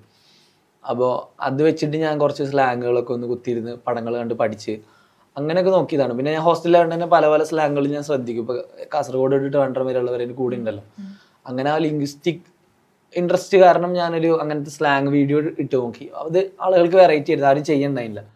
അതുകൊണ്ട് തന്നെ അവർ പെട്ടെന്ന് തന്നെ എനിക്ക് ആദ്യം 1-2 വീഡിയോ ഒക്കെ ചെയ്തപ്പോൾ തന്നെ അത് അങ്ങനെ ക്ലിക്കായിരുന്നു. ഇപ്പോൾ 1 മില്യൺ പോലും മോശം റീച്ചാ, പക്ഷെ അന്ന് 100K ഭയങ്കര റീച്ചാ. അന്ന് 100K കിട്ടിയായിരുന്നു ആ വീഡിയോക്ക്. നമ്മൾ ബേബി സ്റ്റെപ്പ് എടുക്കുന്ന സമയത്ത് ഓരോ ഇതും ഇപ്പം എനിക്കത് അറിയാം, കാരണം നമ്മളിങ്ങനെ നോക്കിയിരിക്കും. ഓരോ വ്യൂസും ഓരോന്നും നമുക്ക് ഭയങ്കര ഇമ്പോർട്ടൻ്റ് ആണ്. ഈ ഫസ്റ്റ് കണ്ടന്റ് ഇട്ടു, ആദ്യം റെക്കഗ്നൈസ്ഡ് ആയി, അതിനൊരു പേ ചെക്ക് വരും, അല്ലെങ്കിൽ ഒരു വർക്കിന് പേ ചെക്ക് വന്നു, അതെങ്ങനെ, ഏത് വീഡിയോയ്ക്കോ അല്ലെങ്കിൽ എന്ത് വർക്കായിരുന്നു ഫസ്റ്റ് പേ ചെക്ക്? എനിക്ക് യൂട്യൂബിൽ നിന്ന് പൈസ വന്നതിന് മുന്നേ എനിക്ക് ഇൻസ്റ്റഗ്രാമിൽ നിന്ന് ഒരു പ്രാവശ്യം വന്നിരുന്നു. അവരുടെ ഒരു കുറച്ച് കാലം ഉണ്ടായിരുന്നുള്ളൂ, എന്തൊരു റീൽസ് പ്രോഗ്രാം എന്ന് പറഞ്ഞിട്ട് ഇന്ത്യയിലെ 100 ആൾക്കാർക്ക് എന്തോ കൊടുക്കണ ഒരു അവാർഡ്സ്. ഇതിൽ വന്നിട്ട് എനിക്ക് 10,000 ഇൻസ്റ്റാഗ്രാമിൽ നിന്ന് അയച്ചു തന്നായിരുന്നു. എനിക്ക് ഒരു ദിവസം അക്കൗണ്ടിൽ പൈസ ക്രെഡിറ്റ് ചെയ്യും 10,000. ഇത് എവിടെ നിന്ന് വന്നൊരു ഐഡിയ ഇല്ല, ഒരു ഐഡിയയും കിട്ടില്ല. അത് എവിടെ നിന്ന് വന്ന് എങ്ങനെ വന്നു, ആൾക്കാർ ആരെങ്കിലും മാറി അയച്ചാണ്. ഞാൻ അതിൻ്റെ സ്റ്റേറ്റ്മെൻറ്റ് എടുത്ത് നോക്കിയപ്പോൾ എന്തോ പ്രൈവറ്റ് ലിമിറ്റഡ് കമ്പനിയാണ്. അപ്പോൾ ഞാനതൊക്കെ തപ്പി ഇങ്ങനെ നോക്കി മെയിലിൽ നോക്കിയപ്പോഴാണ് ഈ കമ്പനിയുടെ പേര് മെയിലിൽ സെർച്ച് ചെയ്തപ്പോൾ വന്നത്. അപ്പോഴാണ് ഞാൻ കണ്ടത് ഇൻസ്റ്റാഗ്രാമിൽ എന്തോ ഒരു റീൽസ് ഓഫ് ദ മന്തോ എന്തോ സംഭവത്തിൽ 10,000 നിങ്ങൾക്ക് വന്നിട്ടുണ്ട് എന്ന് പറഞ്ഞിട്ട്. അതാണ് എനിക്ക് ഫസ്റ്റ് പേയ്മെൻ്റ് ആയിട്ട് വന്നത്. പിന്നെയാണ് യൂട്യൂബ് ഒക്കെ ചെയ്തു തുടങ്ങിയത്. ഇനി ഫ്യൂച്ചറിൽ എങ്ങനത്തെ എന്തെങ്കിലും ഒരു കഥാപാത്രങ്ങളോ അല്ലെങ്കിൽ ഇന്നോവേറ്റീവ് ആയിട്ട് വേറൊരു ഇതായിട്ട് വരാൻ ഞങ്ങൾക്ക് കാണാൻ പറ്റുമോ വീഡിയോസ് ഒക്കെ? ഞാനിപ്പോ കംപ്ലീറ്റ് സിനിമ എങ്ങനെയെങ്കിലും ഒന്ന് സിനിമകൾ വന്നിരുന്നെങ്കിൽ എന്നുള്ള ചിന്ത മാത്രമേ ഉള്ളൂ എനിക്ക്. കാരണം വീഡിയോ ഇതൊക്കെ നമ്മൾ എപ്പോ വേണമെങ്കിൽ നമുക്ക് ചെയ്യാം. ഇപ്പൊ ഈ യൂട്യൂബ് ആണെങ്കിലും ഇൻസ്റ്റാഗ്രാം ആണെങ്കിലും ഇവരൊക്കെ ഫോളോ ചെയ്തത് നമ്മള് വീഡിയോ കാണാനാ, സിനിമയുടെ അപ്ഡേറ്റ്സ് ഇടാനൊന്നുമല്ല. അപ്പൊ അവര് എപ്പോഴും വെയിറ്റ് ചെയ്യുന്നുണ്ടാവും. മേ ബി അവർ ഇത്രയും ഫോളോ ചെയ്യുമ്പോൾ തന്നെയാണോ നമ്മൾ വീഡിയോ ചെയ്യുന്നത് വെയിറ്റ് ചെയ്യുന്നുണ്ടാവും, മേ ബി, അറിയില്ല. അപ്പൊ അവർക്ക് എന്തെങ്കിലുമൊക്കെ ഇപ്പൊ ഞാൻ ചെയ്ത് 2 ആഴ്ച മുന്നേ, കുറെ കാലത്തിന് ശേഷം 2 ആഴ്ച മുന്നേ വീഡിയോ ചെയ്തു. അങ്ങനെ എന്തെങ്കിലും നല്ല ത്രെഡ് വരാണെങ്കിൽ ചെയ്യണമെന്നുണ്ട്, അല്ലാതെ ഒരു ക്യാരക്ടർ കൊണ്ടുവന്നിട്ട് ചെയ്യണമെന്നോ ഇങ്ങനെ ഈ സൈനത്ത് അബൂക്ക് എന്ന അങ്ങനത്തെ ഒരു പ്ലാൻ ഇല്ല. പക്ഷെ എന്തെങ്കിലുമൊക്കെ കൊണ്ടുവന്നാൽ കൊള്ളാവുന്നുണ്ട്. ഈ നിങ്ങളിപ്പോൾ ഈ ഒരു മീഡിയ നിൽക്കുന്ന ആൾക്കാർ ഇൻസ്റ്റാഗ്രാമിലാണ്, നിങ്ങളെ കണ്ട് ഇഷ്ടപ്പെടുന്ന കുറേ അധികം ആൾക്കാർ കാണും. ഇപ്പം നമ്മുടെ കളക്ടർ ബ്രോ മറ്റേ അവിടെ വൈറലായി നിൽക്കുന്നത് അപ്പം തന്നെ പെൺപട ഇളകിയതുപോലെ ഈ ഫീമെയിൽ ഫാനിസം ഇങ്ങനെ ഭയങ്കര അടുത്ത ലെവലിലേക്ക് ഇപ്പം നിഖിലൊക്കെ പറഞ്ഞ നിഖിലേക്ക് വരുന്ന കുറച്ച് ഇതുണ്ട്. അതുപോലെ നിങ്ങളുടെ ഏറ്റവും എക്സ്ട്രീം ഫാൻസ് ഒക്കെ വന്നിട്ടുണ്ടോ? പ്രപ്പോസൽസ് അങ്ങനത്തെ ഒന്നുമില്ലല്ലോ? ചുമ്മാ വരുമൊന്നുമില്ല. പിന്നെ എനിക്ക് വന്നിട്ടില്ല, എനിക്ക് മാത്രമാണ് വരാത്തതിന്. അങ്ങനെ വരുമെന്ന് എൻ്റെ ഒരു അറിവ് പ്രകാരം വീഡിയോ കണ്ടിട്ടൊന്നും അങ്ങനെ വരും തോന്നുന്നുള്ളത്. നമ്മളെ വീഡിയോ കണ്ടിട്ടുള്ള സ്നേഹം പല രീതിയിൽ പ്രകടിപ്പിക്കുന്നല്ലാതെ പേഴ്സണലി ഒന്നും ആരും വന്നിട്ടൊന്നും. ഞാൻ കളഞ്ഞിട്ടാണോ അറിയില്ല, ഞാൻ അങ്ങനത്തെ മെസ്സേജ് മാത്രം ഫിൽട്ടർ ആയി പോകുന്നുണ്ടോ ഒന്നും അറിയില്ല. അനു ഇത് മൊത്തം ഇതല്ല അക്കൗണ്ട്, ഇപ്പുറത്ത് എന്ന് പറഞ്ഞിട്ട് അനു ഇങ്ങോട്ട് വിടുന്നുണ്ടോ എന്ന് എനിക്കറിയില്ല. എന്താണ് എനിക്ക് അനുവിനെ ആക്ച്വലി ഈ ഇന്റർവ്യൂവിൽ മിസ്സായി. ബട്ട് ഇൻകംപ്ലീറ്റ് ഫീൽ ഉണ്ട് അനു, നിങ്ങൾ രണ്ടുപേരോട് സംസാരിക്കുമ്പോൾ സോ ഗ്ലാഡ്. അപ്പൊ ഇത് തീരുന്നതിന് മുന്നേ, ഇതെന്റെ ഒരു ബുക്കാണ്, ബുക്ക് ഓഫ് വിടമാട്ടെ എന്നാണ് ഈ ബുക്കിന്റെ പേര്. ഇതിനകത്ത് സിമ്പിൾ ആണ്. മുന്നേ വന്ന ഒരു ആക്ടർ നിങ്ങൾക്കുള്ളൊരു ചോദ്യം എഴുതിയിട്ടുണ്ട്, അതിനുള്ള ഉത്തരവും അടുത്ത ആക്ടറിനുള്ള ഒരു ചോദ്യവും കൂടെ എഴുതണം. ഓ കൊള്ളാലോ. എഴുതിയിട്ടുണ്ട്, പേരും സൈൻ ചെയ്തിട്ടുണ്ട്. അപ്പൊ അനശ്വരയാണ് ലാസ്റ്റ് എഴുതിയിരിക്കുന്നത്. എന്നോട് ചോദിക്കാൻ പോണ അനശ്വര സോറി ഒക്കെ പറഞ്ഞിട്ട് എഴുതിയിട്ടുണ്ട്. Biggest bullshit you have ever done. Sorry എന്ന് പറഞ്ഞ് സ്മൈലി ഇട്ടിട്ടുണ്ട്. അനശ്വരനോട് കൂടെ പറയണല്ലോ ഇത്. അതിനുള്ള ഒരു ഉത്തരവും അടുത്ത ആൾക്കൊരു ചോദ്യവും കൂടെ. അടുത്ത ആരാ വരുന്നത് എനിക്കറിയില്ല. എപ്പൊ തിരിച്ചു വരും മോനെ, അവക്ക് കിട്ടിയ ചോദ്യം. അത് ചേട്ടൻ എഴുതി തന്നിട്ട് ചേട്ടൻ വാഴയുടെ പുള്ളിയായിരുന്നു. അതെ അതെ. അപ്പോ biggest bullshit you have ever done